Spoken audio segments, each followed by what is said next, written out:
nakaraan, nag-challenge ako na kumain buong araw sa Barcelona for just 10 euros. Sabi nyo, malamang ay juice at tinapay lang ang nakain ko. Ngayon, itry natin kung ano ang mabibili ng 10 euros sa supermarket.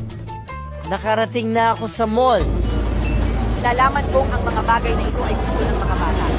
Maraming tindahan ang naglalabas ng mga paninda para sa Halloween. Ang cute nito. Hey, Tara, nasa grocery store.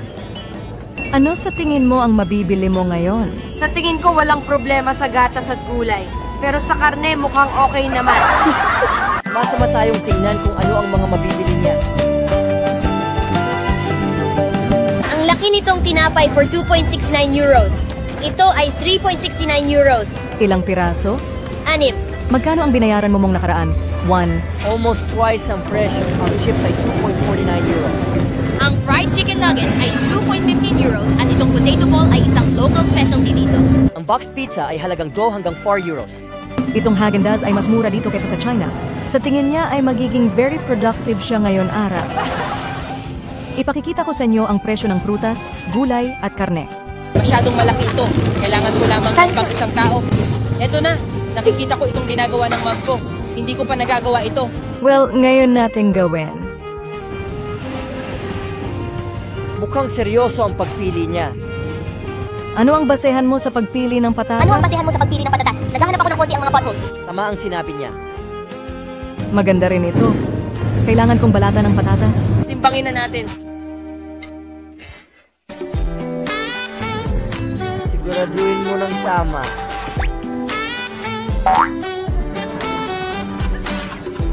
Euro. Tumitingin ako ng white mushroom sa bed. Euros, tulungan mo ako, ma'am. Haha, Hindi ko na makuha. ito. Euros. That's a lot of decimal points. Sa totoo lang, gusto kong bumili ng tipon. Pero nung makita ko Abiji presyo, ay hindi na lang. Ito mukhang mas okay to at maganda ito. Hindi mo na kailangan maglagay pa sa fried rice. Kailangan mo pa rin ng karne. Wala kang karne. Nakahanap ako ng mura. Kalahati ang presyo. I'm comparing them. Itong isa ay hindi maganda. Ito na lang ang pipiliin ko at okay na ko. Mukhang ito ay totoo. The calculating is better than me. Ang sinabi niya ay gumawa ng ulam na ito. Kaya kailangan niyang maghanap ng itlog ng pugo. Ang itlog pugo ay for baked mushrooms. Nakahanap ako ng itlog for just 0.5 euros. Until October 15th. Nag-decide rin siyang bilhin ito dahil mas mura. Inom ako mag-isa at kukunin ko ay iyong maliit na gatas. Canned goods.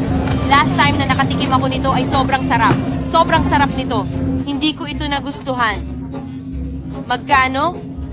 Euros. Gusto pa niya ng karne pero lumampas na siya sa budget. O pwede nating tanggalin ang itlog at itira na lang ang itlog ng pugo. Sige, palitan na lang natin ng karne. Ibalik mo kung saan mo kinuha.